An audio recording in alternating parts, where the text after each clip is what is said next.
تھا کہ حضرت عثمان کا چونکہ میں رشتہ دار ہوں، بنو امیہ سے میرا تعلق ہے، حضرت عثمان بھی بنو امیہ کے تھے، تو حکومت پہ دباؤ ڈالا جائے کہ حضرت عثمان کے قاتلوں کو چوک پر لٹکایا جائے۔ یہ گڑبڑ یہاں سے شروع ہوئی ہے۔ بات آ رہی ہے سمجھ میں؟ حکومت سے مطالبہ ہے کہ حضرت عثمان کے قاتلوں کو چوک پر لٹکایا جائے۔ یہ مطلب نہیں تھا حضرت معاویہ کا کہ حکومت کا اہل میں ہوں، مجھے خلافت دی جائے، میں علی کو نہیں مانتا یا میں علی کو معاذ اللہ برا سمجھتا ہوں، ایسا نہیں تھا۔ آج کل بعض لوگ یہ کہتے ہیں کہ حضرت معاویہ کے حکم سے حضرت علی کو گالیاں دی جاتی تھیں، یہ غلط ہے۔ یاد رکھو عربی کے لفظ کا ترجمہ اردو میں، یہ بہت سے لوگ نا ان کو عربی زبان سے ذرا بھی واقفیت نہیں ہے، چھوٹے چھوٹے بچے آ کے بیٹھ گئے ہیں۔ عربی میں کسی پر اعتراض کرنا، اس کی پالیسیوں کو غلط قرار دینا، اس کو بھی سب و شتم کہا جاتا ہے۔ اردو میں ہر جگہ اس کا ترجمہ گالیاں نہیں ہوتا، گالیوں کا مطلب تو ہمارے ہاں کچھ اور سمجھا جاتا۔ آپ کسی پر اعتراض کر رہے ہو، اس کو تو سب و شتم کہا جائے گا۔ سب و شتم میں گالیاں بھی آتی ہیں، کسی کی پالیسیوں سے اختلاف کرنا، اس کی رائے پر رد کرنا، یہ بھی آتا ہے۔ لیکن اردو میں گالی کا مطلب برا لفظ ہے، گالی کوئی شریف آدمی نہیں دیتا۔ خیر، میں یہ عرض کر رہا تھا کہ حضرت عثمان رضی اللہ تعالی عنہ کے قاتلوں سے قصاص کا دعا کریں، میں جلدی سے اس موضوع کو سمیٹ کے آج ختم کر دوں۔ حضرت عثمان کے قاتلوں سے قصاص لیا جائے۔ حضرت علی رضی اللہ تعالیٰ عنہ کا موقف یہ تھا کہ مدینہ میں حضرت عثمان کے قاتلوں کا جو ٹولہ ہے وہ اتنا مضبوط ہے کہ اگر میں نے ان سب کو پکڑ کے لٹکانا شروع کر دیا تو مدینہ میں امن و امان کی صورتحال خراب ہو جائے گی۔ حکومت بھی دہشت گردی کے خلاف جب ایکشن لیتی ہے تو یہ سوچتی ہے نا کہ دہشت گردوں میں کتنی پاور ہے، تمیز سے، طریقے سے۔ اب یہ ایک اختلاف تھا جو بڑھنا شروع ہو گیا۔ اس اختلاف کے پیچھے نہ حکومت کی لالچ، نہ پیسے کی لالچ، نہ دولت، یہ سب الزامات ہیں اسلام دشمنوں کے جو انہوں نے صحابہ پر لگائے ہیں۔ نہ حضرت علی پر کوئی الزام لگایا جا سکتا ہے اس مسئلے میں، نہ حضرت معاویہ پر۔ رائے کا اختلاف ہے، رائے کا اختلاف۔ ابتدا میں حضرت معاویہ کے ساتھ بہت سارے صحابہ تھے، میں یہ تو نہیں کہہ رہا زیادہ، بہت سارے صحابہ، جن میں حضرت عائشہ رضی اللہ تعالی عنہا بھی تھی۔ بعد میں حضرت عائشہ رضی اللہ تعالی عنہا کا موقف تبدیل ہو گیا جب انہوں نے دیکھا کہ اس سے مسئلہ حل ہونے کے بجائے اور بگڑ رہا ہے۔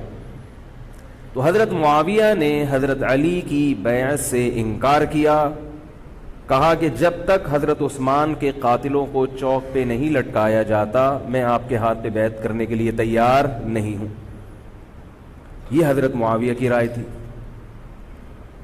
حضرت علی کی رائے یہ تھی کہ میرے لیے یہ فی الحال ممکن نہیں ہے، لہذا، اور اس سے ہو کیا رہا ہے، حکومت دو حصوں میں ڈیوائیڈ ہو رہی ہے۔ ان کی رائے یہ تھی کہ حضرت معاویہ رضی اللہ تعالی عنہ کو اپنے اس مطالبے سے دستبردار ہو کر میرے ہاتھ پہ بیعت کر لینی چاہیے۔ اور قرآن کا حکم ہے وَإِن طَائِفَتَانِ مِنَ الْمُؤْمِنِينَ اقْتَتَلُوا فَأَصْلِحُوا بَيْنَهُمَا فَإِن بَغَتْ إِحْدَاهُمَا عَلَى الْأُخْرَى فَقَاتِلُوا الَّتِي تَبْغِي حَتَّى تَفِيءَ إِلَى أَمْرِ اللَّهِ، کہ اگر مسلمانوں کا کوئی فریق بغاوت پہ اتر آئے، حکومت وقت سے لڑائی کرے، قاتل التی تبغی، تو جو طبقہ حکومت کو تسلیم نہیں کر رہا یا حکومت کے خلاف بغاوت کر رہا ہے اس سے قتال کرو۔ حضرت علی کا موقف یہ تھا کہ قرآن مجید کی یہ آیت مجھ سے مطالبہ کر رہی ہے کہ جو لوگ میرے ہاتھ پہ بیعت نہیں ہو رہے جبکہ میری خلافت قائم ہو چکی ہے، تو میں مسلمانوں میں تاکہ اختلاف اور انتشار نہ ہو، میں اس فریق کو تلوار کے زور سے بیعت کرنے پر مجبور کروں۔ بات آ رہی ہے سمجھ میں کہ نہیں آ رہی ہے؟ آج تو پولیس بھی نہیں بلا سکتے، موبائل ہی نہیں ہے بھائی، بند پڑے ہوئے، ورنہ میں پولیس بلوا لیتا آج آپ کو بات سمجھانے کے۔ لیکن میں کہتا ہوں کہ میں پولیس اگر بلواتا، اگر پولیس ہی کو سمجھ میں نہیں آئی، یہ بھی تو بڑا مسئلہ ہے۔ خیر، تو حضرت علی کا موقف یہ تھا. حضرت معاویہ کا موقف یہ تھا کہ حکومت کے خلاف بغاوت غلط ہے نا. جس کو حکومت مان لیا ہو, جب تک میں نے خلیفہ مانا ہی نہیں ہے تو میرا یہ عمل بغاوت نہیں کہلائے گا. یہ اختلاف رائے ہے, اور یہ اختلاف صحابہ میں بھی ہوا ہے, تابعین میں بھی ہوا ہے, ائمہ مجتہدین میں بھی ہوا ہے, اور آج تک ہوتا آ رہا ہے. اس قسم کے اختلافات مکمل ختم نہیں ہو سکتے. یہ صحابہ میں بھی ہوا ہے. قرآن و حدیث کو سمجھنے کا اختلاف کہا جاتا ہے اس کو. اور اس اختلاف کے بارے میں نبی صلی اللہ علیہ وسلم کی صحیح حدیث ہے, اذا اجتہد المجتہد فإن أصاب فله أجران وإن أخطأ فله أجر واحد. جب کوئی مجتہد اجتہاد کرتا ہے, کیا مطلب, قرآن و حدیث کو سمجھنے کی کوشش کرتا ہے, اگر وہ صحیح نتیجے پر پہنچ جائے تو اس کو 2 اجر ملتے ہیں, اگر غلط نتیجے پر پہنچے تو بھی 1 اجر ملتا ہے اس کو, اس لیے کہ اس کے بس میں جو تھا وہ اس نے کر لیا. اب پیغمبر تو موجود نہیں ہے جو آ کے بتائیں گے کہ یہ صحیح کر رہا ہے, یہ غلط کر رہا ہے. میں نے اپنے ایک استاد سے ایک مرتبہ پوچھا کہ حضرت یہ علماء میں جب اختلاف ہوتا ہے کسی مسئلے میں تو عوام بڑی پریشان ہوتی ہے, کیا کریں ہم؟ انہوں نے فرمایا کہ عوام کو یہ بتاؤ کہ ہم پیغمبر نہیں ہیں اور ہم پیغمبر سے براہ راست مسئلہ پوچھ نہیں سکتے. ہمارے پاس جو قرآن و سنت ہے اور جو فقہائے کرام نے اس قرآن و سنت کی تشریح کی ہے, جو فقہ کی کتابیں ہیں, ہم اس میں دیکھتے ہیں. اب اس میں 2 علماء کی رائے میں اگر اختلاف ہو جائے تو اس اختلاف کو ختم کرنے کا ہمارے پاس کوئی راستہ نہیں ہے. نبی ہوتے تو ہم پوچھ لیتے. جب راستہ نہیں ہے تو بھائی اللہ کے نبی نے فرما دیا کہ جو تمہارے بس میں ہے وہ کر لو. اگر درست بات تک پہنچ گئے ڈبل اجر, نہیں پہنچے تو بھی اجر. اس میں ہمیں بتا دیا کہ اسلام پر عمل کے لیے اتنا کافی ہے کہ جو تمہاری استطاعت میں ہے وہ کر لو. نہیں آئی بات سمجھ میں؟ اب یہ اختلاف چھوٹے مسائل میں بھی ہو سکتا ہے اور بڑے مسائل میں بھی ہو سکتا ہے. تیسری بھی ایک جماعت تھی. یہ 2 اختلاف تو پتہ چل گئے نا, حضرت علی کا موقف, حضرت معاویہ کا موقف. ایک تیسری جماعت تھی جو یہ کہتی تھی کہ نہ ہم حضرت علی کا ساتھ دیں گے نہ حضرت معاویہ کا, کیونکہ دونوں مسلمان ہیں, دونوں لڑ رہے ہیں, مسلمانوں کو ہم لڑتا ہوا نہیں دیکھ سکتے. ان کا موقف تھا, حضرت علی رضی اللہ تعالیٰ عنہ ایک صحابی کے پاس گئے اور ان سے کہا کہ آپ میری جماعت میں شامل ہوں اور اہل شام کے خلاف میرے ساتھ مل کے لڑیں. وہ صحابی گئے, ایک لکڑی کی تلوار اٹھا کے لائے.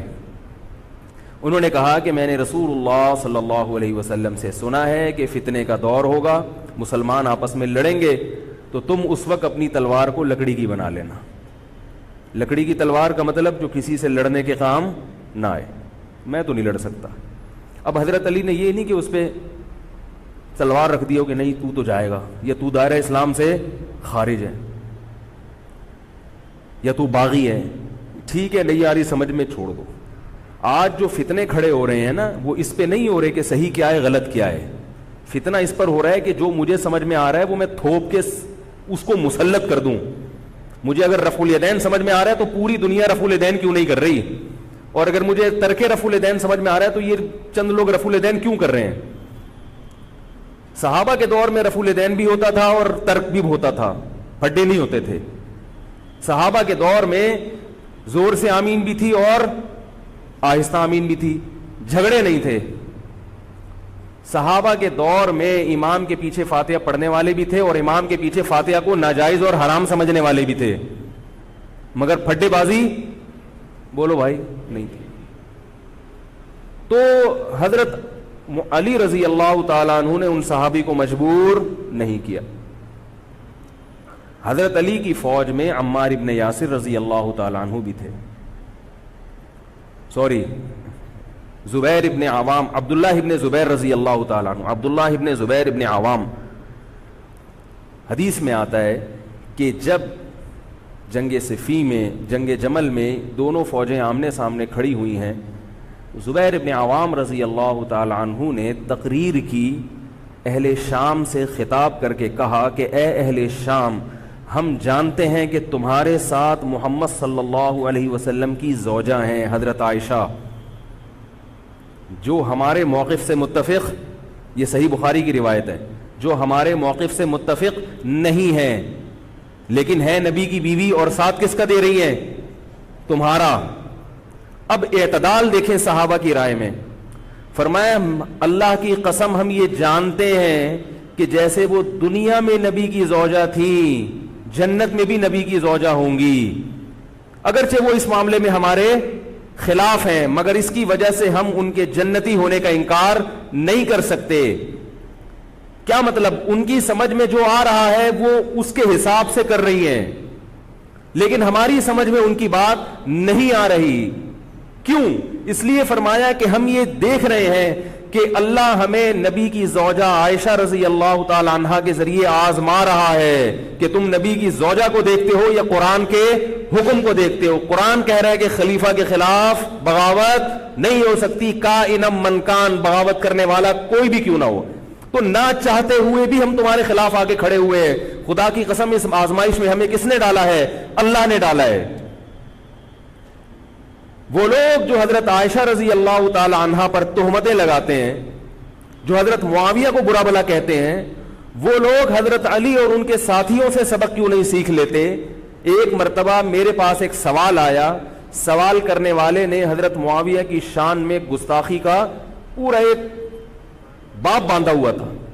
اس نے کہا کہ جس نے نبی کے داماد کے خلاف تلوار اٹھائی وہ اسلام میں معاذ اللہ کیسے ہو سکتا ہے، اور ایسے برے برے القاب کہ میں زبان پہ بھی نہیں لا سکتا۔ میری عادت ہے شارٹ کٹ جواب دینے کی، گل ویلے دی تے پھل موسم دا، اتنا ٹائم تھوڑی ہے کہ ہر آدمی کے سوال کو لے کے بیٹھ جائیں۔ میں نے کہا آپ کے جواب میں اتنا کافی ہے کہ یہ وہ الزامات ہیں کہ جس کے خلاف تلوار اٹھائی اس نے بھی یہ الزامات نہیں لگائے۔ مدعی سست اور گواہ چست، نہیں آ رہی میرا خیال ہے بات۔ جو حضرت علی کے ساتھ تھے انہوں نے تو یہ کچھ حضرت معاویہ کے خلاف نہیں کہا، انہوں نے تو وہ تو پھر بھی جنتی مان رہے ہیں، ایک دوسرے کی نماز جنازہ میں شریک ہو رہے ہیں، مال غنیمت کو تقسیم نہیں کر رہے، ایک دوسرے کی عورت پہ ہاتھ نہیں اٹھا رہے، احترام کر رہے ہیں، ایک دوسرے کے پیچھے جنگ ختم ہونے کے بعد نمازیں پڑھی جا رہی ہیں۔ اللہ تعالیٰ نے یہ مثال صحابہ کی قائم کی ہے دنیا کو دکھانے کے لیے کہ ان میں اتنا بڑا اختلاف ہو کہ تلواریں بھی چل جائیں تو وہ اختلاف بھی حدود سے تجاوز نہیں کرتا، اور ہمارے چھوٹے چھوٹے اختلافات میں کیا ایک دوسرے کے خلاف بہتان تراشیاں اور زبان درازیاں ہوتی ہیں۔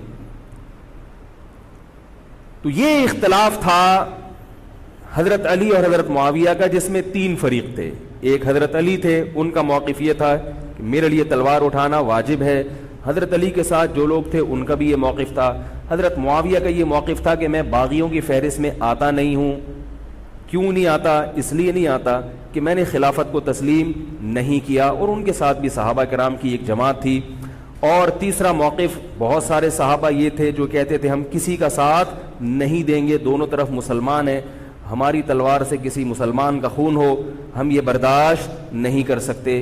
ہماری رائے یہ ہے، اہل سنت والجماعت کی رائے یہ ہے کہ یہ ان تینوں فریقوں میں جو برحق تھے وہ حضرت علی تھے، کیونکہ حکومت تھی ان کے پاس۔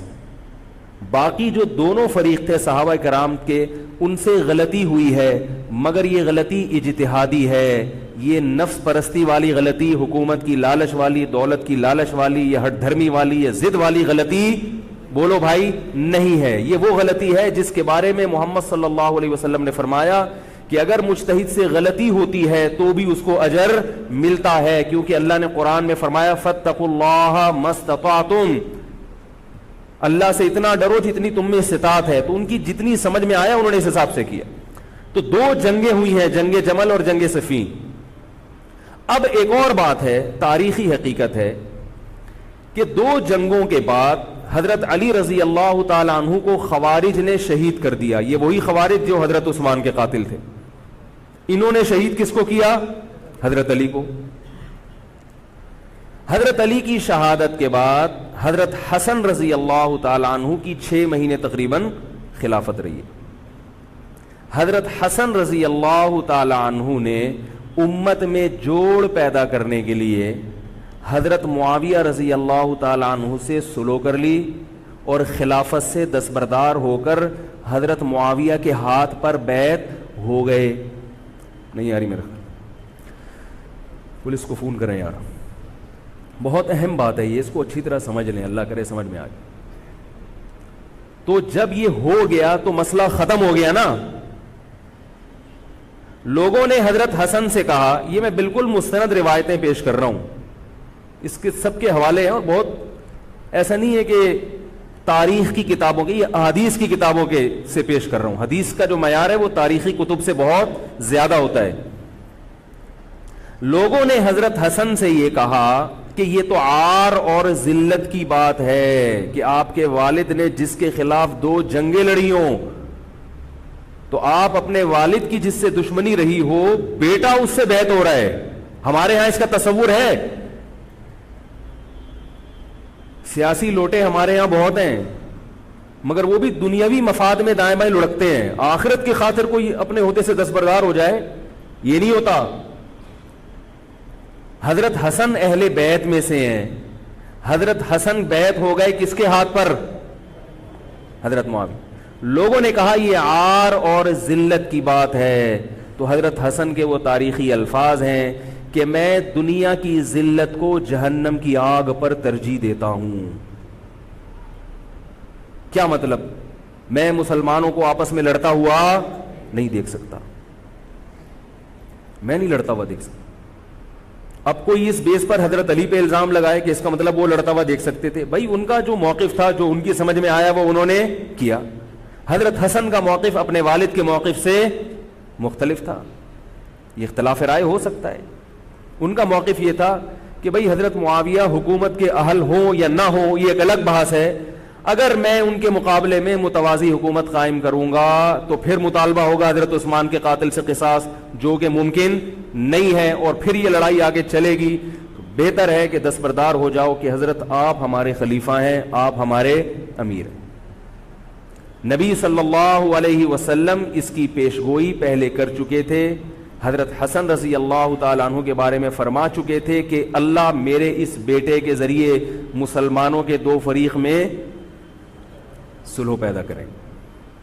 تو جو اہل بیت سے محبت کرنے والے لوگ ہیں, ان کو بھی چاہیے کہ کوئی ایسا کام نہ کریں جس سے مسلمانوں میں دوبارہ سے اختلاف اور انتشار پیدا ہو جائے. جوڑ کی اہمیت شریعت میں زیادہ ہے.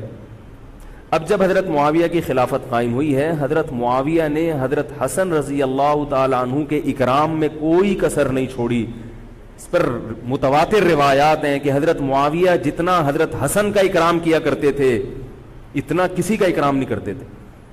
بہت زیادہ آپ کو عزت دی حضرت معاویہ رضی اللہ تعالیٰ عنہ نے. حضرت معاویہ کے بعد یزید کی خلافت قائم ہوئی ہے, حکومت قائم ہوئی ہے.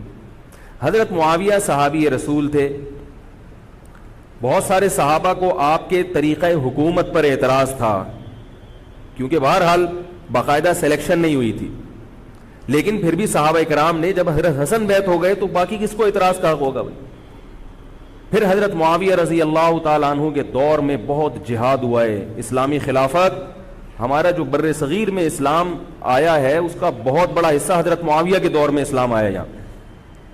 حضرت معاویہ کے بعد جب یزید خلیفہ بنا ہے مسلمانوں کا, تو بہت سارے صحابہ نے یزید کے ہاتھ پہ, بہت سارے تو نہیں, چند صحابہ نے یزید کے ہاتھ پر بیعت کرنے سے انکار کر دیا. وہ اتنے تھوڑے صحابہ ہیں جن کو انگلیوں پہ گنا جا سکتا ہے, جن میں حضرت حسین بھی تھے, حضرت حسن نہیں, حضرت حسن کے بھائی, بولو بھائی, حضرت حسین. جمہور صحابہ کا موقف یہ تھا کہ یزید کا طریقہ خلافت اگرچہ غلط ہے, طریقہ حکومت اگرچہ غلط ہے, مگر رسول اللہ صلی اللہ علیہ وسلم کی صحیح احادیث موجود ہیں. نبی صلی اللہ علیہ وسلم نے فرمایا, صحیح بخاری کی حدیث ہے, اسمعوا واطیعوا ولو سلط علیکم رجل حبشی کأن رأسہ ذبیبہ. آپ صلی اللہ علیہ وسلم نے فرمایا, سنو اور اطاعت کرو, اگرچہ تم پر کوئی حبشی غلام مسلط کر دیا جائے جس کا سر کشمش کی طرح پچکا ہوا ہو. کیا مطلب؟ سلیکشن نہیں ہوئی بلکہ زبردستی مسلط ہو گیا کسی بھی طرح سے, اور جو مسلط ہوا وہ کسی بھی لحاظ سے حکومت کرنے کا اہل نہیں ہے, غلام ہے. غلام کبھی بھی حکومت کا اہل نہیں ہوتا, اور غلام بھی حبشی, کالا کلوٹا, گوروں سے جس کو ویسے ہی تبھی نفرت ہو, بھائی ہم سارے سفید ہیں, اور یہ ایک بلیک کہاں سے آ گیا دوسری قوم کا آدمی. انسان دوسری قوم کے آدمی کو قبول نہیں کرتا, قوم بھی دوسری, اور فرمایا شکل بھی اچھی نہیں ہے. بھائی حاکم کم از کم شکل کا اچھا ہو تو اطاعت کرتے ہوئے مزہ آتا ہے, شکل بھی اچھی نہ ہو تو آدمی کہتا ہے یار اس کی مانوں میں, عجیب سا ہے. یہ فطرت ہے انسان کی. لوگ کوشش کرتے ہیں نا امام لائیں تو شکل بھی اچھی ہو اس کی, یہ کوشش کرتے ہیں لوگ. امام میں پتہ نہیں کیا کیا دیکھ رہے ہوتے ہیں. تو کیا ہے, شکل بھی اچھی نہیں ہے اور عقل بھی نہیں ہے, سر پچکا ہوا ہے کس کی طرح, کشمش کی طرح. صحیح ہے بخاری کی حدیث. مطلب یہ کہ کسی بھی لحاظ سے نہ لک وائز اچھا لگ رہا ہے آپ کو, نہ اس کے اندر صلاحیتیں, مگر مسلط ہو گیا, کسی نے بھی مسلط کر دیا, تو آپ نے فرمایا اب اس کے خلاف بغاوت نہیں کرنی, اس کی اطاعت کرنی ہے. آپ کہیں گے یہ کیسا حکم ہے بھائی اسلام کا, ایک آدمی نا اہل ہے مگر اس کی مان کے چلو تو مروا دے گا. یہ اس لیے اسلام نے حکم دیا ہے کہ اس کے پاس پاور تھی تو مسلط ہوا ہے نا. کیا خیال ہے بھائی؟ تو اب جب اس کے خلاف چلو گے تو اس سے وہ ہٹنے والا نہیں ہے, وہ خون خرابہ کر دے گا, قتل و غارت کرے گا اور فساد پیدا کر دے گا وہ. کیونکہ اگر وہ کمزور ہوتا تو خلیفہ بنتا نہیں. وہ خلیفہ کی, حاکم کی ڈیفینیشن کیا ہے؟ جس کے پاس قوت نافذہ ہو. ایک دن ایک صاحب کہنے لگے مسلم لیگ کے دور میں, جنرل مشرف کے دور میں اس کو نہیں مانتا, میں اس کو نہیں مانتا. میں نے کہا آپ کے ماننے نہ ماننے سے کچھ نہیں ہوتا, وہ مسلط ہو گیا ہے, جس طریقے ہیلی کاپٹر سے آیا ہو یا فرشتے اس کو لائے ہوں. کیونکہ حاکم کی جو ڈیفینیشن ہے کہ جس کے پاس قوت نافذہ ہو. قوت نافذہ اردو کا گاڑا لفظ ہے. قوت نافذہ کہتے ہیں کہ جب وہ کچھ کہتا ہو تو کر کے دکھا سکتا ہو, چاہے فوج کے ذریعے, چاہے پولیس کے ذریعے, چاہے کسی بھی طریقے. ایک آدمی کو پوری قوم نے سلیکٹ کر لیا مگر اس کی سنتا کوئی نہیں ہے, وہ کچھ کہتا ہے تو اس کے منہ سے الفاظ نکل کے ہوا میں تحلیل ہو جاتے ہیں, چلتی کسی اور کی ہے, وہ جو کہتا ہے کر کے دکھا دیتا ہے. تو اصل حاکم کون ہے؟ جو کہتا ہے اور کر کے دکھا دیتا. اب یہ ایک الگ بحث ہے کہ یہ ظالم ہے, یہ غلط طریقے سے آیا ہے, اس پر بحث ہو سکتی ہے کہ جب یہ غلط طریقے سے آیا ہے تو اس کو قانون کے دائرے میں رہ کے ہٹانے کی کوشش کی جائے. لیکن مسلح بغاوت کرنا, اس کے خلاف بندوق اٹھانا, اس کے خلاف تلوار اٹھانا, اس کی شریعت نے اجازت نہیں دی. میں یہ نہیں کہہ رہا کہ اس کی مخالفت کی اجازت نہیں دی. نبی صلی اللہ علیہ وسلم نے فرمایا سب سے بہترین جہاد ظالم بادشاہ کے سامنے حق بات کہنا ہے. کہنے کی حد تک آپ کو مخالفت کی اجازت ہے کہ بھائی یہ جو وزیر اعظم کا بیان آیا ہے یہ بیان ملک کا بیڑا غرق کر دے گا, ان کی پالیسیاں صحیح, جیسے آج کل ہو رہا ہے کہ اخباروں میں کالم نگار اپنی اپنی رائے لکھتے ہیں حکمرانوں کے بارے میں. لکھنے کی حد تک, بولنے کی حد تک ہے. آپ مسلح دستہ لے کے بغاوت کرنے پر آ جائیں, اس کی شریعت نے اجازت, بول لو بھائی کچھ نہیں ہوتا. یہ قرآن اور سنت سے بات ثابت ہے, اس کی شریعت نے اجازت نہیں دی ہے. کیونکہ آپ یہ کریں گے تو اللہ نے دنیا کو اسباب کے ساتھ جوڑا ہوا ہے. آپ کے پاس کچھ بھی نہیں ہے, نہ آپ کے پاس ٹینک ہے, نہ آپ کے پاس آرمی ہے, نہ آپ کے پاس پولیس ہے, آپ کے پاس صرف جذبہ ہے. خالی جذبہ اگر کارآمد ہوتا تو نوح علیہ الصلوۃ والسلام اور آپ کے ساتھ جو 40 افراد تھے ان میں بہت جذبہ تھا, مگر ایک طرف پوری دنیا تھی. اللہ نے جہاد کا حکم نہیں دیا. اللہ تعالیٰ نے اس دنیا کو صرف جذبات کے ساتھ یا ایمان کے ساتھ منسلک نہیں کیا, اس دنیا کو دارالاسباب بنایا ہے. جذبے کے ساتھ ساتھ کچھ طاقت اور قوت بھی ہونی چاہیے, اور یہ قوت حکومت کے پاس ہوتی ہے, پبلک کے پاس بول لو یار نہیں. اگر پبلک کے پاس ہے تو وہ بھی حکومت کی پالیسیاں ہوتی ہیں کہ یہ بھی لیاری گینگ رہنے دو تھوڑے دنوں کے لیے, ان لوگوں کے پاس تھوڑا سا کلاشن کوفے رہنے دو, حکومت جب چاہے غائب کر دے. وہ یہ جو کلاشن کوفے لے کے لوگ گھوم رہے ہوتے ہیں نا اور بتا رہے ہوتے ہیں ہم امام مہدی کا لشکر ہیں, یہ سب گورنمنٹ کے لوگ ہوتے ہیں.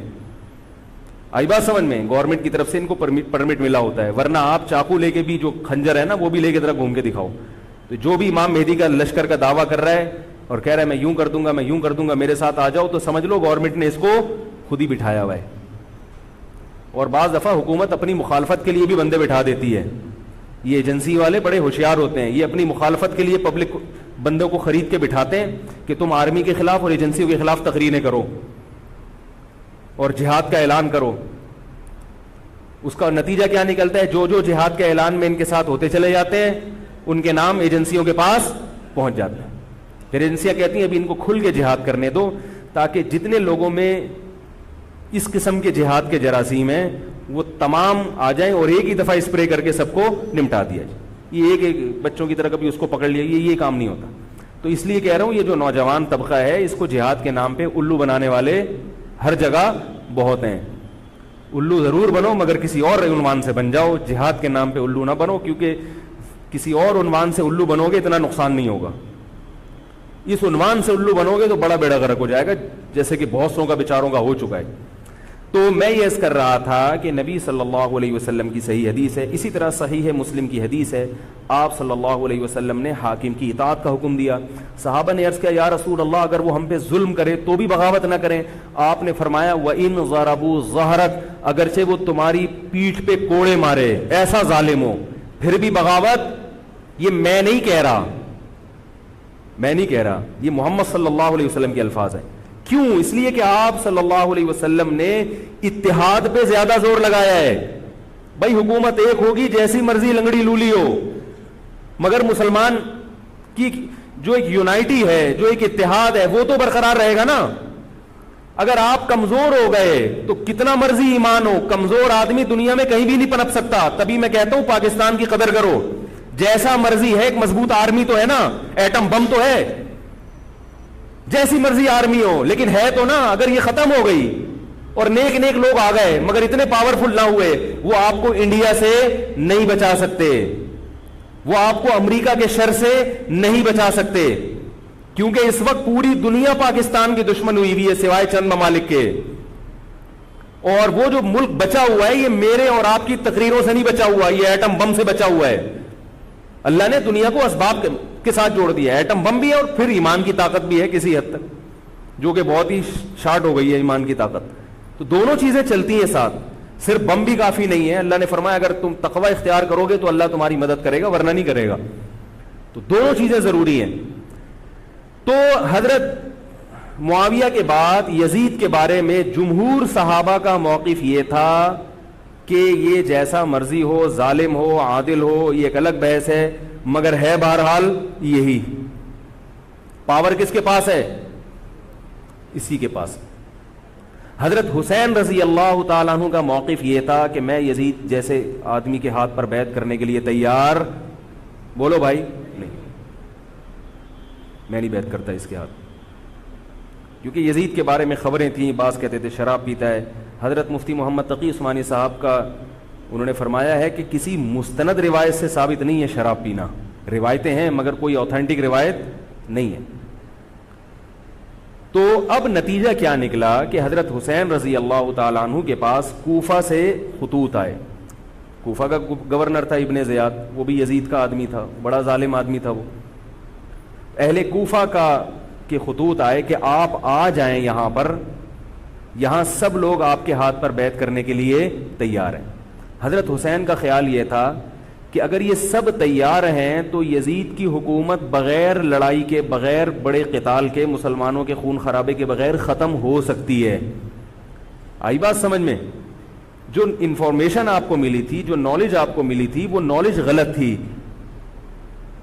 اگر وہ نالج صحیح ہوتی تو حضرت حسین کبھی کربلا کی طرف رخ نہ کرتے, کیونکہ حضرت حسین کا موقف بھی یہی تھا کہ مسلمانوں کی تلواریں آپس میں نہ چلیں. حضرت حسین رضی اللہ تعالیٰ عنہ کے پاس جب 50 سے زیادہ خطوط آئے ہیں اہل کوفہ کی طرف سے کہ آپ آئیے, آپ آئیے, آپ آئیے, تو پہلے حضرت حسین رضی اللہ تعالیٰ عنہ نے اپنے رشتہ دار جو آپ کے چچزاد تھے مسلم بن عقیل, ان کو بھیجا.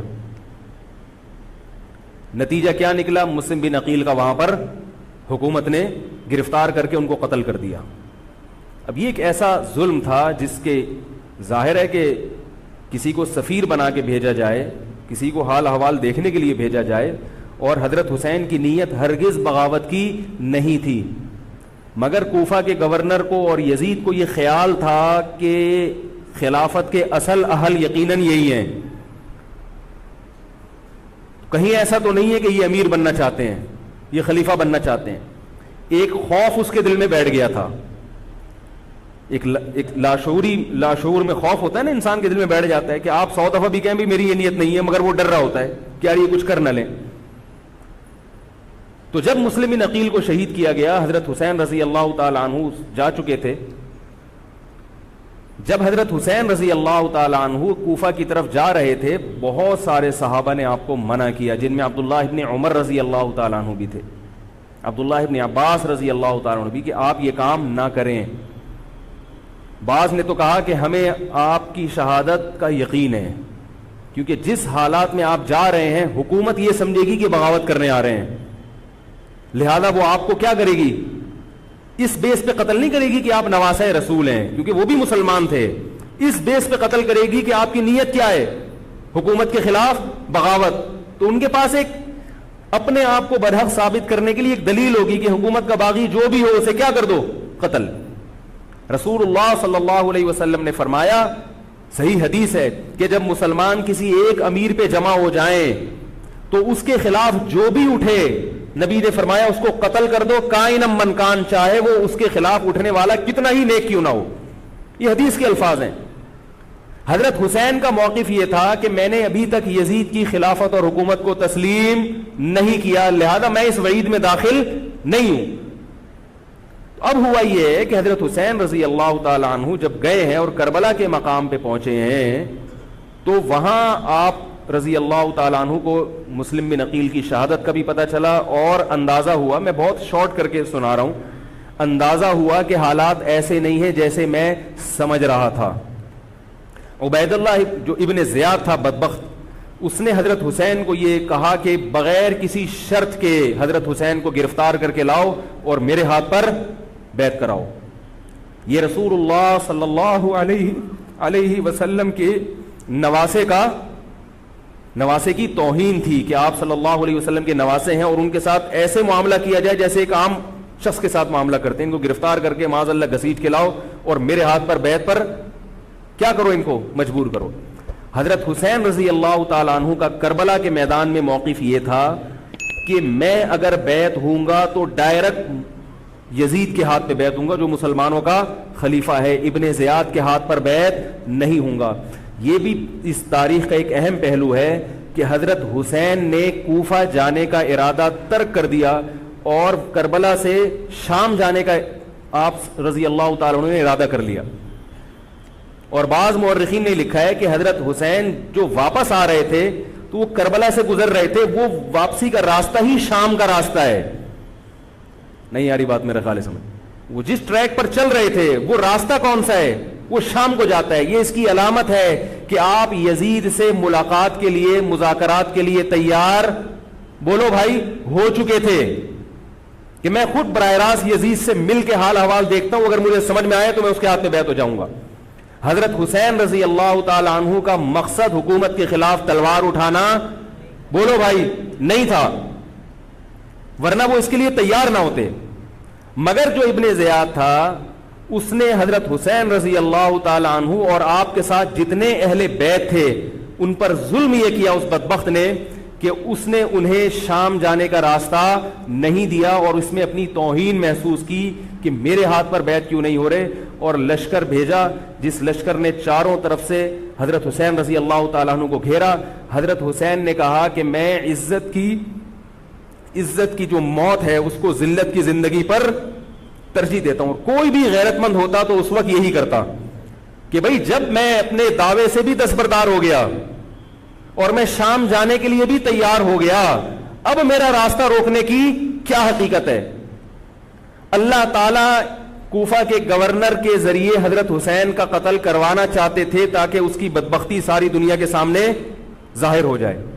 اگر حضرت حسین پھر بھی تلوار چلاتے, پھر بھی لڑتے, تو حضرت حسین پر یہ الزام لگایا جا سکتا تھا کہ معاذ اللہ آپ باغیوں میں ہیں. تو اللہ تعالیٰ نے اپنے نبی کے نواسے کو اس الزام سے محفوظ رکھا اور آپ نے لڑائی کا ارادہ ترک کر دیا. حضرت حسین نے کربلا کے میدان میں جو لڑائی لڑی ہے وہ اقدامی لڑائی نہیں تھی, وہ دفاعی لڑائی تھی. دیکھو جب حکومت آپ کو گھیر لے چاروں طرف سے, آپ کہیں ٹھیک ہے بھائی میں لڑائی سے دستبردار ہوتا ہوں, مجھے میرے گھر جانے دو. حضرت حسین کا ایک مطالبہ یہ بھی تھا کہ یا تو مجھے واپس جانے دو مدینہ, میں جہاں سے آیا ہوں وہیں جا رہا ہوں واپس, مکہ جانے دو یا مدینہ جانے دو. ان کا ایک مطالبہ تھا کہ نہیں، ان کو گرفتار کر کے لاؤ اور زبردستی ہمارے ہاتھ پر بیعت کراؤ. یہ ظلم تھا.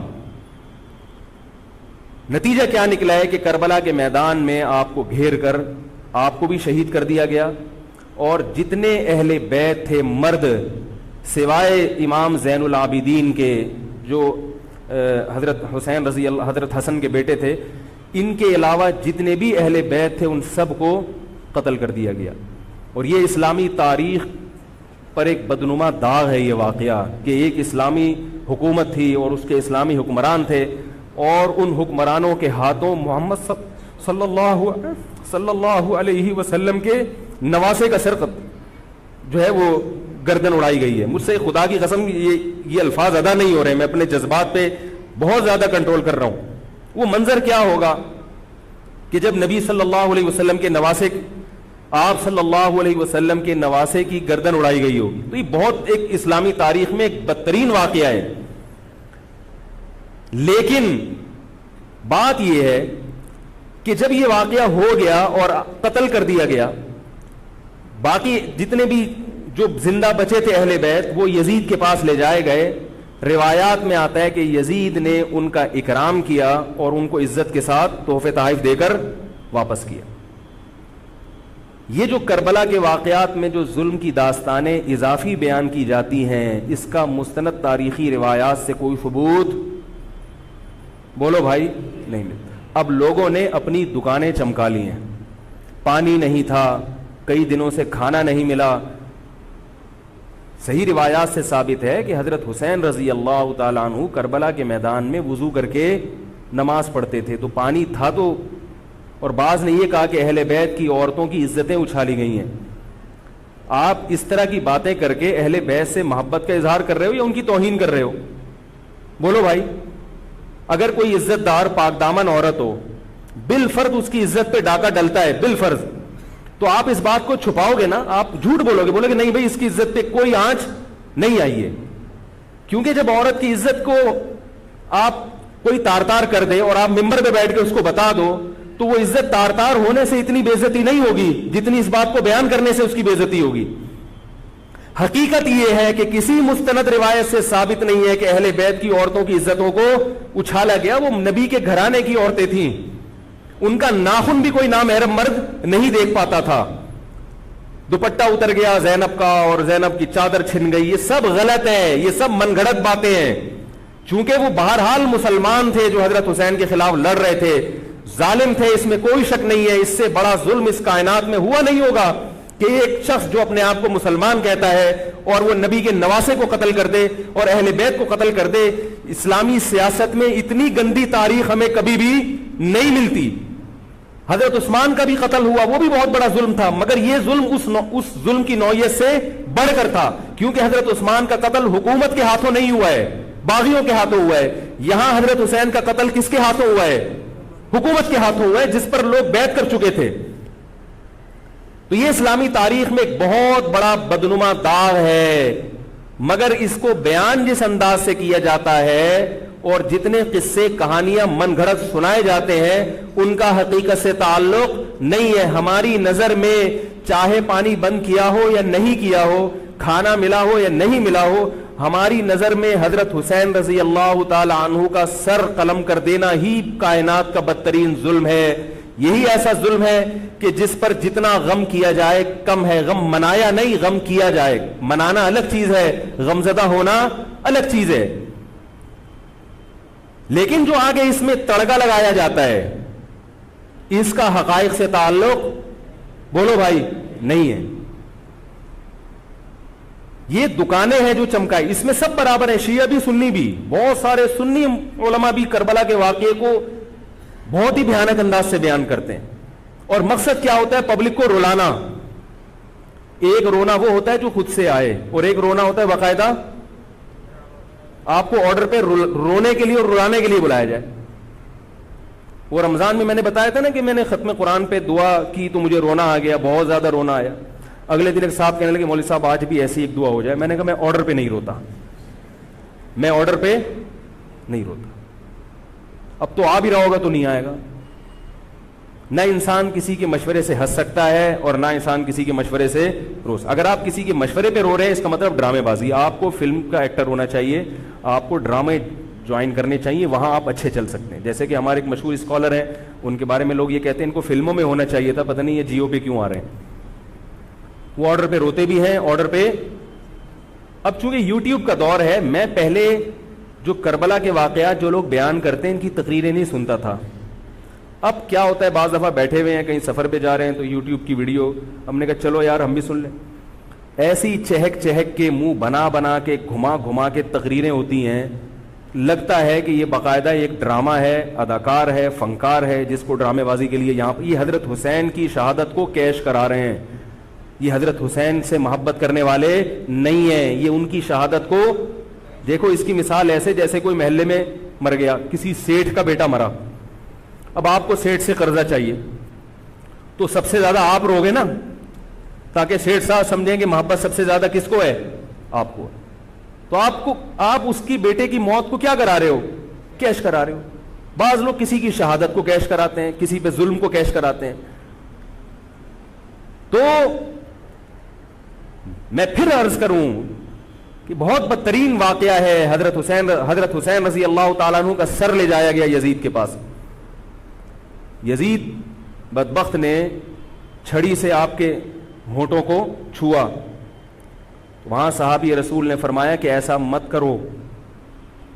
فرمایا اللہ کی قسم میں نے ان ہونٹوں پہ بارہا محمد صلی اللہ علیہ وسلم کے ہونٹ رکھے ہوئے دیکھا ہے. بارہا میں نے دیکھا ہے کہ محمد صلی اللہ علیہ وسلم نے ان ہونٹوں کا بوسہ لیا ہے. بارہا میں نے دیکھا ہے. ان صحابی کے دل پہ کیا گزر رہی ہوگی جو حضرت حسین کے ساتھ یہ حرکت دیکھ رہے ہوں گے, جبکہ اسی حسین کو انہوں نے بارہا نبی کی گود میں بھی دیکھا اور بارہا نبی کے ہونٹوں کو بھی ان ہونٹوں سے مس ہوتے ہوئے دیکھا. تو جب یہ سر ان کے سامنے رکھا ہوگا اور اس کے ساتھ یہ حرکت ہو رہی ہوگی, ان صحابی کے جذبات کیا ہوں گے. مگر اس کے باوجود جو بتانے کی بات ہے, جو میں بتانا چاہتا ہوں, انہوں نے یزید کے خلاف بغاوت نہیں کی کہ جس یزید نے حضرت حسین کا یہ حشر کر دیا ہو, اگر اس کے خلاف بغاوت ہوگی تو باقی مسلمانوں کا کیا حشر کرے گا. تو اس میں صبر کی تلقین بھی صحابہ نے بتائی ہے کہ حاکم کے مظالم کو برداشت کیا جائے, زبان سے اس کو ہائی لائٹ کیا جائے کہ غلط ہو رہا ہے, تلوار نہ اٹھائی جائے. بات نہیں آ رہی میرے خیال ہے سمجھ میں, کیونکہ آج ایک واقعہ ہوا ہے, ورنہ کربلا جیسے درجنوں اور واقعات ہو جائیں گے. تو صحابہ کرام کی سیرت میں ہمیں ہر طرح کے اسباق ملتے ہیں. تو میں یہ عرض کر رہا تھا کہ یہ ہے وہ کربلا کا واقعہ جس کا میں نے آپ کو خلاصہ بیان کیا. اس کے بعد کیا ہوا ہے کہ یہ جو بنو امیہ کی حکومت تھی, اس کی وہ ویلیو صحابہ کرام کے دل میں نہ رہی جو پہلے کسی حد تک برقرار تھی. یہ بہت ایک حکومت کے خلاف لوگوں کے دل میں بغض پیدا ہو گیا اور بالآخر بغاوتیں شروع ہوئیں. لیکن جمہور صحابہ کا موقف پھر بھی یہی تھا کہ حکومت کے خلاف بغاوت جائز, بولو بھائی, نہیں. اور اسی طرح کے ظالم لوگ آتے رہے, اور انہی کی اولادوں میں بنو امیہ میں اللہ نے پھر عمر ابن عبدالعزیز کو پیدا کیا. عمر ابن عبدالعزیز بھی انہی ظالم لوگوں کی اولاد تھے, مگر اسلام چونکہ قیامت تک رہنے کے لیے آیا ہے تو اللہ کو اپنا دین محبوب ہے, اللہ غیب سے انتظام کرتے ہیں. عمر ابن عبدالعزیز جیسے ہی حکومت میں آئے ہیں, خلیفہ بنے ہیں, آپ رضی اللہ تعالی عنہ نے وہ بنو امیہ کی جو جاہلانہ چیزیں تھیں ان سب کو ختم کر دیا. حکومتی ملکیت کو جو ذاتی خزانہ لوگ سمجھنا شروع کر دیا تھا اس کو ختم کیا. عمر بن عبدالعزیز کی ایک تاریخ ہے, ان کو 5واں خلیفہ راشد کہا جاتا ہے. علم حدیث کو مرتب کیا گیا, فقہ کو مرتب کیا گیا, حدیث کا علم ضائع ہو رہا تھا. آپ نے حکم دیا کہ اکتب ما کان من حدیث رسول اللہ صلی اللہ علیہ وسلم فإنی اخاف ضیاع العلم والعلماء. فرمایا مجھے علم اور علماء کے ضائع ہونے کا خطرہ ہے, محمد صلی اللہ علیہ وسلم کی حدیثوں کو ریٹن فارم میں لایا جائے. تو باقاعدہ پھر حدیث کو باقاعدہ جمع کیا گیا کتابوں کی شکل میں, اور آج ہمارے پاس وہ حدیث محفوظ ہیں. فقہاء کرام کا دور آیا تو اللہ تعالیٰ نے حضرت عمر بن عبدالعزیز کے دور میں امت کو الحمدللہ دوبارہ جمع کر دیا. عمر بن عبدالعزیز کے بعد پھر بغاوتیں ہوئیں, بالآخر بنو امیہ کی حکومت کا خاتمہ ہوا, بنو عباس کی حکومت آئی, مگر بنو عباس کی حکومت آنے سے بنو امیہ کی حکومت مکمل ختم نہیں ہوئی. وہی ہوا کہ آپ نے اچھی نیت سے بغاوت کی, مگر اس کا نقصان زیادہ. وہ کیا ہوا, بنو امیہ بھاگ گئے, اندلس میں حکومت قائم کر لی, اور ادھر بنو عباس کی. تو یہ تاریخ میں پہلا واقعہ تھا کہ اسلامی خلافت دو حصوں میں ڈیوائیڈ ہو گئی. اس کے بعد آج تک ایک جگہ مسلمان جمع نہیں ہو سکے. کیوں؟ مسلمانوں نے اس حدیث کی مخالفت کی کہ امیر کے خلاف بغاوت, بولو بھائی, نہیں کرو. اب میں آپ سے ایک بات کہتا ہوں کہ بالآخر ڈیوائیڈ ہوتے ہوتے ہوتے ہوتے آج پتہ نہیں کتنے سارے اسلامی ملک بن گئے. پاکستان میں الگ ہے, سعودی عرب کی پالیسیاں الگ ہیں, دبئی الگ چل رہا ہے, قطر اور سعودیہ کا پھڈا ختم نہیں ہو رہا. 1920 تک تو پھر بھی خلافت عثمانیہ تھی, اگرچہ پوری دنیا پہ نہیں تھی. ہندوستان میں الگ حکومت تھی, خلافت عثمانیہ الگ تھی, اندلس میں الگ حکومت تھی, مگر پھر بھی مسلمانوں کی 3-4 بڑی بڑی حکومتیں تھیں جو ایک, اور کسی حد تک ان میں اتحاد تھا. 1920 میں وہ بھی ختم, اور اتنے سارے ممالک وجود میں آ گئے, سب کی الگ الگ پالیسیاں ہیں. اب جو آدمی خلافت کے نام پہ جہاد کی بات کرتا ہے وہ لوگوں کو ایک امیر پہ جمع نہیں کرے گا. جتنے ملک بن چکے ہیں نا, ان کو مزید توڑ کے, اگر یہ 20 ہیں تو 40 بنا دے گا ان کو. بہت مشکل ہے سمجھانا بھائی. اب اگر کوئی کہتا ہے نا ظالم حاکم کے خلاف تحریک چلاؤ, آؤ ہمارے ساتھ مسلح بغاوت میں شامل ہو, ہم حکومت کے خلاف تلوار اٹھائیں گے, تو نتیجہ کیا نکلے گا؟ یہ سارے مل کے ایک امیر نہیں بن جائیں گے. یہ اگر 20 ہے نا تو کتنے ہو جائیں گے؟ بولو بھائی, 40. جیسے جو جماعت المسلمین بنی نا کہ 4 فقہ ہیں, حنفی, شافعی, مالکی, ہم نہیں مانتے, تو سب کو ختم کرو, ایک بناؤ. تو اس ایک بننے سے یہ ختم نہیں ہوئے, بلکہ 4 کے بعد کتنے ہو گئے؟ 5 ہو گئے. نہیں آ رہی بات میرا خیال؟ آ رہی ہے الحمدللہ. اور بھی جو بھی اس کی باتیں کر رہے ہیں نا, امت کو اتحاد کے لیے آ جاؤ, میرے پاس آ جاؤ, تو وہ 6واں بنا رہا ہے, 7واں بنا رہا ہے, پھر 8واں بنا رہا ہے, ایسے بنتے چلے آ رہے ہیں. او بھائی جو ہے وہاں بریک لگا دو, اللہ کا واسطہ روک دو ان کو, کوئی بات نہیں, 4 ہیں, جو جس کو فالو کرے ٹھیک ہے, کچھ نہیں ہوتا اس سے, ہمیشہ سے چلے آ رہے ہیں. تو اب اگر ایک خلیفہ نہیں ہے, ہونا تو چاہیے ایک ہی خلیفہ, نہیں ہے تو جو ہے اسی پہ گزارا کرو, ورنہ اس سے بھی جاؤ گے, تمہاری کوئی مضبوط طاقت اور قوت ہوگی نہیں. کافر جب چاہے گا تمہیں ٹیشو پیپر کی طرح استعمال کر کے پھینک دے گا. تو کربلا کے واقعہ سے ہمیں کیا سبق ملتا ہے؟ علامہ ابن تیمیہ رحمہ اللہ تعالی فرماتے ہیں کہ جمہور صحابہ کی جو رائے تھی, حضرت حسین رضی اللہ تعالیٰ عنہ کی بھی اپنی ایک رائے تھی, مگر ابن تیمیہ رحمہ اللہ فرماتے ہیں کہ اگر حضرت حسین رضی اللہ تعالیٰ عنہ کربلا کی طرف خروج نہ کرتے تو ابن تیمیہ کی رائے یہ ہے کہ یہ زیادہ بہتر تھا. اب آپ کہیں گے کہ صحابی رسول کی رائے سے اختلاف کر رہے ہیں, نہ, وہ کہہ رہے ہیں وہ جو جمہور صحابہ تھے جو حضرت حسین کو منع کر رہے تھے وہ بھی تو صحابہ تھے. حضرت حسن بھی تو صحابی تھے. حضرت حسن نے حضرت معاویہ کے خلاف لڑائی نہیں لڑی. تو صحابہ کی 2 رائے تھی, جمہور ایک طرف تھے. تو فرماتے ہیں اگر یہ نہ ہوتا تو زیادہ بہتر تھا. لیکن حضرت حسین رضی اللہ تعالی عنہ کے بارے میں ہمارا موقف یہ ہے کہ وہ یہ سب کچھ اس وقت کے جو حالات تھے اس میں کوئی بھی ہوتا اور غیرت مند ہوتا تو وہ یہ کرنے پر مجبور تھا. اور اس میں دھوکہ کس نے دیا حضرت حسین کو؟ اہل کوفہ نے, جس کا حضرت حسین کو علم نہیں ہو سکا. اب میں آپ سے ایک بات عرض کر رہا ہوں, یہ تو میں نے کربلا کی تاریخ کا آپ کو خلاصہ بیان کیا ہے. اس میں جو میں نے ایک دعویٰ کیا کہ اس میں مظالم جو بیان کیے جاتے ہیں اس میں غلو ہے بہت, اس غلو کی ایک دلیل گل ویلے دی تے پھل موسم دا.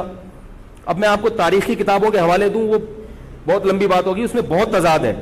آپ یہ جو خطیب ہے نا جو کربلا کے مظالم بیان کرتے ہیں, ان خطیبوں کے بیان سنیں, ہر آدمی کا بیان دوسرے سے مختلف ہوگا. یہ خود اس کی علامت ہے, یہ کسی ایک بات پر ٹکنے کے لیے تیار نہیں ہے. ان کا مقصد ہے رونا اور پبلک کو رلانا. رونے کا اپنا ایک مزہ ہے. آپ کہیں گے بھائی رلانے میں کیا ملتا ہے؟ بھائی جیسے ہنسنے کا مزہ ہے ایسے ہی آرڈر پہ باقاعدہ رونے کا بھی ایک تو رونا غم سے ہو رہا ہوتا ہے, اس میں مزہ نہیں آتا. ایک آرڈر پہ جب انسان روتا ہے اس کا اپنا ایک مزہ ہے. تو اللہ کے بندو, حضرت حسین کی شہادت کو کیش مت کراؤ. صحابہ کرام پہ جو مظالم ہوئے ہیں ان کو آپ اپنی ذات کو چمکانے کا اور اپنی دکانداری کا ذریعہ نہ بنائیں, چاہے کوئی سنی ہو یا شیعہ ہو.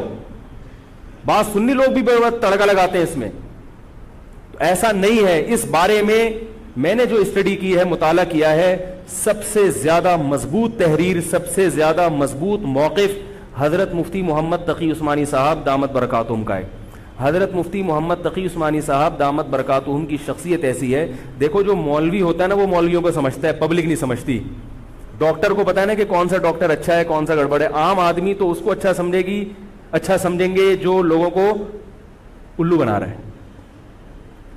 پبلک کو نہیں پتا ہوتا کہ کس میں کتنا دم ہے. او بھائی سونار کو پتا ہوگا نا کہ یہ اصلی سونا ہے یا ہمارے ایک جاننے والے ہیں کباڑ، وہ دھات پہ ہاتھ رکھ کے بتاتے ہیں پیتل ہے، سونا ہے، تانبا ہے، لوہا ہے، ہاتھ رکھ کے بتا دے گا.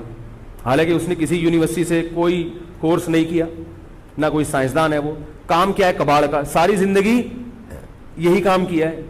تو جو مولوی لوگ ہوتے ہیں ان کی ساری زندگی اسی میں گزری ہوتی ہے، پڑھنے پڑھانے میں، بشرطے کہ ہوں بھی مولوی. روحانی علاج والے مولوی نہیں ہوتے، نام کے مولوی ہوتے ہیں. ان کو پڑھنے کے علاوہ دنیا کا سارے کام آتے ہیں. کتابوں سے ان کو نفرت ہوتی ہے، جھاڑ پھونک جن چڑیل وہ اسی سے دکانداری چمچاتے ہیں. ہر داڑھی والا ہر پگڑی والا مولوی نہیں ہوتا. تو جو مولوی ہوتا ہے اس کو پتا ہوتا ہے کہ کون سا مولوی کتنے پانی میں ہے. تو میں تو نہیں دعویٰ کرتا کہ میں عالم ہوں، لیکن آپ لوگ تو مجھے مولوی سمجھ کے آئے ہیں نا، عالم سمجھ کے آئے ہیں. تو آپ کے نظریے کے مطابق میں کہتا ہوں کہ اگر آپ مجھے عالم سمجھتے ہیں تو میں آپ کو بتاؤں کہ پاکستان میں حضرت مفتی محمد تقی عثمانی صاحب جیسا مضبوط علم والا، اور علم بھی بہت سے لوگوں کے پاس ہوتا ہے مگر اعتدال نہیں ہوتا طبیعت میں، وہ باہر کے ماحول سے متاثر ہو جاتے ہیں. حضرت مفتی محمد تقی عثمانی صاحب دامت برکاتہم العالیہ وہ علم میں مضبوط بھی ہیں، اور ان کی جو زبان سے نکلے ہوئے الفاظ یا ان کے قلم سے لکھی ہوئی تحریر بہت ہی نپی تلی ہوتی ہے. ایک حرف بھی اس میں غیر ضروری نہیں ہوتا، اور ایک حرف بھی ایسا نہیں ہوتا جو ضروری ہو اور نہ آیا ہو. اس میں بہت کسی فرقے کی مخالفت بھی کرتے ہیں، بڑی تمیز سے کرتے ہیں. وہ ہم لوگوں کی کیا عادت ہوتی ہے، اب کسی کے خلاف چلو تو کوشش کرو دائرہ اسلام سے کسی طرح باہر نکل جائے. کوشش یہی ہوتی ہے، وہ نکل نہیں رہا ہوتا تو مجبوراً پھر اس کو مسلمان ماننا پڑتا ہے. کیا خیال ہے؟ کوشش یہ ہوتی ہے کہ اسلام کا جو دائرہ ہے وہ اس میں میں رہوں اور دو چار میرے مرید رہیں، لیکن چونکہ پبلک اس کو مانتی نہیں تو مجبوراً ان کو بھی دائرہ اسلام میں داخل کرنا پڑتا ہے. تو حضرت مفتی محمد تقی عثمانی صاحب کی جو تحریریں ہیں وہ بڑی جاندار ہوتی ہیں. ان کو پڑھا کرو اللہ کے بندو. عالم کا یوٹیوب سے نہیں پتہ چلتا کون مفتی ہے کون کیا ہے. حضرت مفتی تقی عثمانی صاحب کی پاکستان میں اتنی عزت نہیں ہے جتنا غیروں نے ان کو عزت دی ہے. سعودی عرب میں جاؤ، امام حرم ان سے مسائل پوچھتے ہیں. ایک صاحب نے مجھے بتایا کہ میں نے امام حرم کو 25 منٹ تک ان سے فون پہ بات کرتے ہوئے دیکھا اور ان سے مسائل پوچھتے ہوئے. عرب علماء ان کی قدر کر رہے ہیں، ملیشیا میں ان کی قدر ہے، پاکستان میں لوگوں کو ان کا پتہ ہی نہیں. میں یہ نہیں کہہ رہا کہ وہ ان سے کوئی خطا ہو ہی نہیں سکتی. تکافل کے معاملے میں حضرت مفتی محمد تقی عثمانی صاحب کی جو رائے ہے، تو میں تو بہت ہی چھوٹا آدمی ہوں، میں یہ نہیں کہہ سکتا، لیکن جن علماء کی رائے ان کے خلاف ہے میرا موقف بھی وہی ہے. میں تکافل کے معاملے میں حضرت مفتی تقی عثمانی صاحب کی رائے کو ہم لوگ صحیح نہیں سمجھتے، لیکن بہرحال اجتہادی اختلاف ہے، یہ نہیں کہ وہ غلط ہیں. تو ہماری رائے ہے کہ اس معاملے میں حضرت سے اجتہادی غلطی ہوئی ہے. میری نہیں، میں تو بہت چھوٹا آدمی ہوں ان کے مقابلے میں، لیکن ہمارے بڑوں کی رائے ہے. اور اس کی جو میں نے ٹوٹی پھوٹا جو اس میں تحقیق کی ہے، مجھے بھی تکافل کے ناجائز ہونے پر اطمینان ہے. بہت اس میں بحث کی ہے، دارالعلوم کے علماء سے بھی ملا ہوں. حضرت مفتی محمد تقی عثمانی صاحب دامت برکاتہم کے ساتھ جو مجلس ہوئی جامعۃ الرشید کے علماء کی 3 گھنٹے، اس مجلس میں بھی میں موجود تھا. تو میں نے دونوں طرف کے دلائل بہت اچھی طرح سے سنے ہیں، تو مجھے اس کے ناجائز ہونے پر اطمینان ہے. لیکن مسئلہ اختلافی ہے، تو جب بڑے حضرات میں جو بڑے علماء ہیں ان میں جب اختلاف ہوتا ہے تو پھر عوام کو چاہیے کہ جس کی رائے پہ ذل زیادہ مائل ہو رہا ہے اس کی رائے کو فالو کر لے، کسی دوسرے پر اعتراض نہ کرے. بات آ رہی ہے سمجھ میں؟ انشورنس کا متبادل ہے نا تکافل، پاک قطر تکافل، یا یہ سب میری رائے میں یہ سب ناجائز ہے. اس پر میں کبھی بیان کروں گا کیوں ناجائز ہے. تو بیان تو نہیں کرنا چاہیے، ان اختلافی مسائل کو ممبر پہ نہیں لانا چاہیے، لیکن یہ کہ اب ہر عالم تک اپنی بات پہنچانا بڑا مشکل ہے. تو میں چاہتا ہوں ایک بیان ایسا ہو تاکہ علماء تک بات پہنچ جائے. پھر علماء جب دونوں طرف کے دلائل رکھ کے فیصلہ کر لیں گے جس عالم کی جو رائے بنے، تاکہ دوسرا پہلو سامنے آ جائے. ابھی تو صرف جواز کا پہلو لوگوں کے سامنے آ رہا ہے، عدم جواز والا نہیں آ رہا. تاکہ دونوں پہلو آئیں، پھر علماء کی جو رائے بنے گی، جو جس کی رائے کو فالو کرتا ہے، ٹھیک ہے بھائی. تو میں یہ کر رہا تھا، حضرت مفتی محمد تقی عثمانی صاحب بہت بڑے عالم ہیں، ان کی قدر کر لیں. ان کی تحریریں بڑی معتدل ہوتی ہیں اور ان کی رائے بہت ہی معتدل ہوتی ہے اور بہت مدلل ہوتی ہے. تو کربلا کے بارے میں، یزید کے بارے میں جو حضرت مفتی محمد تقی عثمانی صاحب کی رائے ہے وہ وہی ہے جو میں نے آپ کے سامنے بیان کی ہے. بات آ رہی ہے؟ نہیں آ رہی میرا خیال ہے. تو میں یہ نہیں کہہ رہا کہ میں نے ان کی تقلید میں یہ سب بیان کیا ہے, بلکہ جو مطالعہ کیا تو اس کے بعد ان کی رائے بہت زیادہ جاندار لگی ہے. اور یہ جو میں عرض کر رہا ہوں نا کہ یہ جو کربلا کے واقعات بیان کیے جاتے ہیں, ہر خطیب کا بیان دوسرے خطیب سے مختلف ہے. یہ خود اس کی علامت ہے کہ دال میں کچھ کالا کالا ہے, یہ ایک جگہ ٹکتے کیوں نہیں ہیں. تو اب میں ایک بات عرض کروں, اسی طرح یزید کے بارے میں لوگ سوال پوچھتے ہیں یزید کیا, تو یزید کے بارے میں بھی دونوں طرف ہماری رائے کے حساب سے غلو ہے.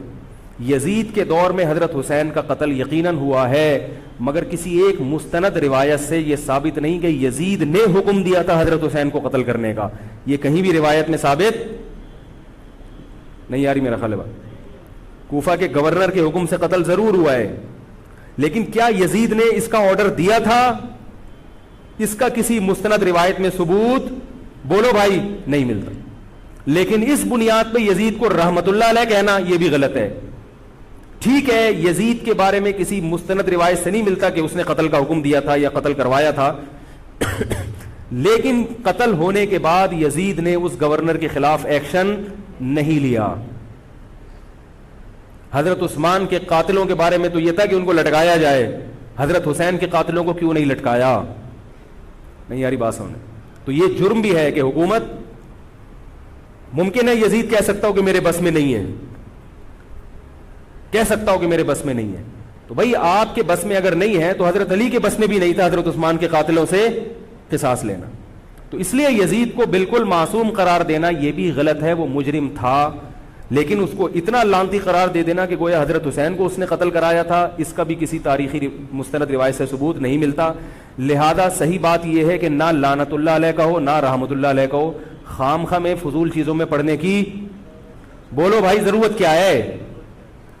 قیامت کے دن آپ سے یزید کے بارے میں سوال, میرے سے کسی نے پوچھا کہ یزید کے بارے میں آپ کیا کہتے ہیں. میں نے کہا آپ کو جاپان کے جو بھی صدر ہے اس کے بارے میں پتہ ہے, چائنا کے بارے میں پتہ ہے؟